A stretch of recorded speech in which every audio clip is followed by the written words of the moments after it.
말씀은, 특히 역사 안에서 발설된 말씀은 그 당시의 현실의 문제를 해결한 하나의 로고스입니다.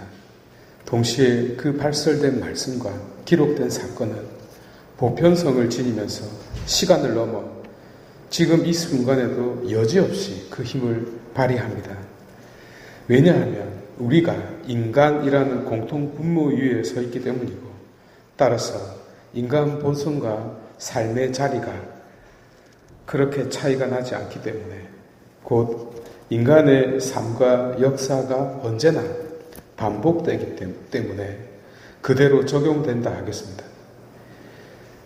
불행한 북이스라엘의 상황 속에서 한 나라의 통치자 왕과 국가 전체가 낭떠러지를 향하여 돌진할 때, 곧 답이 없어 보일 때에도 그분은 예상치 못한 보잘것없는 한 양치기를 통하여 응답을 주시고 활동하시고 개입하시는 분이라는 것이 메시지의 핵심이 되겠습니다.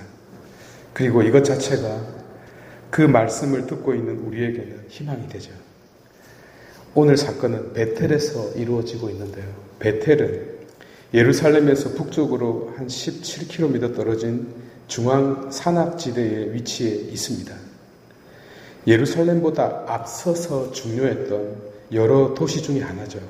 실로, 세켐, 브니엘, 헤브론 등등 말입니다. 이 실로에는 계약의 궤가 이렇게 있었고, 또 이 세켐은 12부족 동맹이 결성된 곳입니다.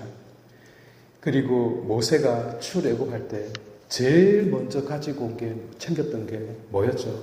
바로 요셉의 시신이었습니다. 그리고 이 요셉을 장사한 곳이 바로 세켐입니다. 그리고 헤브론은 어떻습니까? 사실상 예루살렘보다도 더 중요한 성지입니다. 아브라함과 사라가 묻혀있는 곳이고, 이삭과 리브가가 묻혀있는 곳이고, 야곱과 레아가 묻혀있는 곳입니다. 다윗이 처음 등극한 곳이기도 하고, 아들 압살롬이 반역을 일으킨 곳도 이 헤브론이죠. 라피 전승에 의하면 에덴 동산에 들어가는 입구가 바로 헤브론이라고 했을 만큼, 그래서 아담과 하와조차 여기에 묻혀 있다고 이야기할 만큼 중요한 곳이 바로 헤브론이죠. 그래서 이스라엘이 6.1 전쟁할 때 뺏어온 땅이 바로 이 헤브론 아니겠어요? 어쨌든 이와 더불어 베텔도 매우 중요한 도시 중에 하나입니다. 갈대아 우르를 떠나서 메소포타미아 북부 그 하란 땅에 도착했던 아브라함이 이 베텔과 아이 사이에 제단을 쌓았죠. 그리고 이삭의 둘째 아들 야곱이 형과 아버지한테 사기치고 외삼촌한테 도망가던 도중에 잠을 자다가 꿈을 꾼 곳이 바로 이 베텔입니다.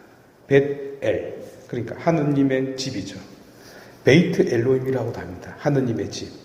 여기가 바로 하느님의 집이라는 성경 전체를 통해서 가장 중요한 바로 그 단어예요.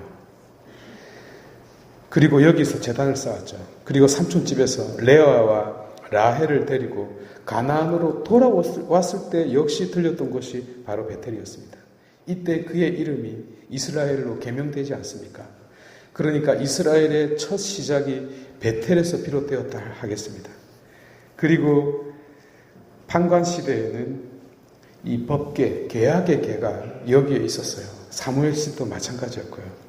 그런데 불행하게도 BC 931년 솔로몬이 죽고 난 다음 이스라엘이 남북으로 나뉠 때 북왕국을 통치하게 된 여로보암은 솔로몬의 아들 르호보암이 다스리던 그 남유다 예루살렘에 가서 제사를 드렸습니다. 거기가 중앙 성소였으니까.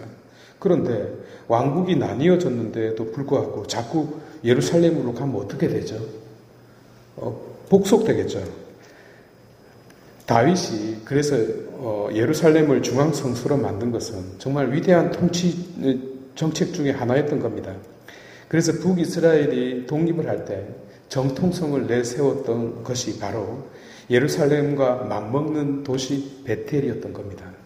그런데 이 또라이가 금 송아지 2개를 만들어서 하나는 베텔에 다른 하나는 가장 북쪽 헤르몬산 기슭에 단을 세워서 제사를 드렸네요. 우리로 따지면 평양에서 백두산 자락에까지 세운 것과 같죠. 그리고 제사장을 아론의 후손이 아닌 보통 사람, 아무 사람을 세웁니다. 절기도 자기 마음대로 바꾸고요. 하여 성조 아브라함과 야곱이 하느님을 만났던 것, 약속을 받았던 것, 그리고 축복을 받은 곳을 우상 숭배의 전초 기지로 변질시켜 버렸습니다. 그러니까 하느님이 열 받을 만한 사유가 있는 겁니다. 이 배경을 먼저 이해해야 합니다. 오죽했으면 호세아 예언자가 베텔을 사악한 집이라고 불렀겠습니까?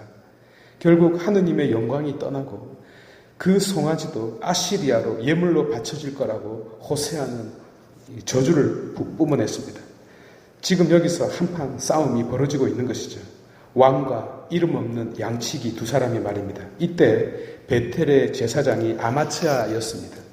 선빵은 아모스가 날립니다. 여로보암 왕은 칼에 맞아 죽을 것이고 이스라엘은 유배를 갈 것이다. 이에 아마츠아가 아이고 예언자 났네.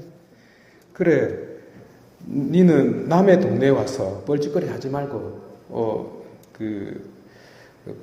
아모스가 남유다 출신이거든요. 그러니까 남의 동네에 와서 뻘짓거리 하지 말고 네 동네 가서 밥벌이 하시오. 여기 베텔은 임금님이 계시는 성소고 왕국의 성전이요. 꺼져라. 이래 된 겁니다. 그러니까 아모스가 나는 예언자도 아니고 예언자의 제자도 아니다. 나는 그저 가축을 키우는 촌놈이고 방구쟁이다. 그런데 주님께서 이렇게 전하라고 해서 전한다. 잘 들어. 네 아내는 창녀가 되고 네 아들 딸은 칼에 맞아 죽을 것이다. 너도 죽고 이스라엘은 유배 갈 것이다. 이렇게 화를 돋굽니다. 그럼에도 불구하고 놓치지 말아야 하는 것은 예언자가 심판만 전한 것이 아니라 바로 회개와 하느님의 사랑을 함께 전했다는 점입니다. 예언자는 아무리 독한 말을 퍼부어도 이 마지막 하느님의 자비를 같이 전하는 것을 잊지 않습니다. 이 말씀에 더하여 오늘 중풍병자 스토리를 한번 볼까요? 예수님이 계신 곳에 사람들이 많이 모였는데 얼마나 많이 왔던지 그 아침에 여러분 서울 지하철 타봤나요? 그 서울 지하철 타는 것처럼 많았어요. 못 타요.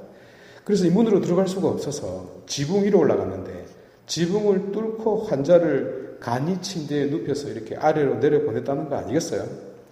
근데 이게 가당치나 합니까? 어떻게 지붕을 뚫고 내려와요? 그런데 북쪽에 있는 그 도시들은 여름에 찜통 더위를 겪습니다. 그래서 에어컨이 없잖아요. 그래서 어떻게 집을 만들 때 아예 지붕 자체에 구멍을 뚫어놔요. 그래서 그것을 열었다 닫았다 할 수 있는 거다. 비가 오면은 이 물이 흘러가고 더우면 뚜껑을 열어서 이렇게 바람이 통풍이 되더라고요. 그러니까 거기를 통해서 내려보낸 겁니다. 지붕을 뜯은 게 아니고. 어쨌든 그 야구장 옆에 살고 있는 그 높은 아파트에 살고 있는 사람은 야구장에 갈 필요가 없듯이 멋진 장면이 연출됩니다. 하늘에서 이 중풍병자가 강림을 합니다. 그런데 그 침대 위에 누워있는 자가 바로 우리 자신이라고, 나라고 생각해 보세요. 마치 수술대 위에 누운 환자 같지 않습니까? 그때 선생님이신 그리스도께서 가까이 오셔서 너는 이제 건강해질 것이다. 이렇게 말한 겁니다. 이는 마치 중풍병자의 현실이 북이스라엘 백성이 처한 현실이고 예수님을 비난하는 자들이 마치 아마츠야 예언자 같이 보이지 않습니까? 그럼에도 불구하고 예수님은 아모스 예언자가 전한 하느님과 하느님의 사랑과 용서를 나에게 전하러 가까이 오고 있는 것처럼 보이지 않습니까? 이스라엘을 회복시키는 분, 당신 약속을 지키시는 분, 건강을 되찾아 주시는 분, 그래서 누워있는 나를 향하여 일어나 걸어라 하고 말씀하시는 분, 곧 부활을 선언하시는 분이 우리 앞에 나타나셨다는 것, 아니 나를 찾아오고 있다는 이 멋진 장면을 묵상해 보도록 합시다. 봉헌할게요.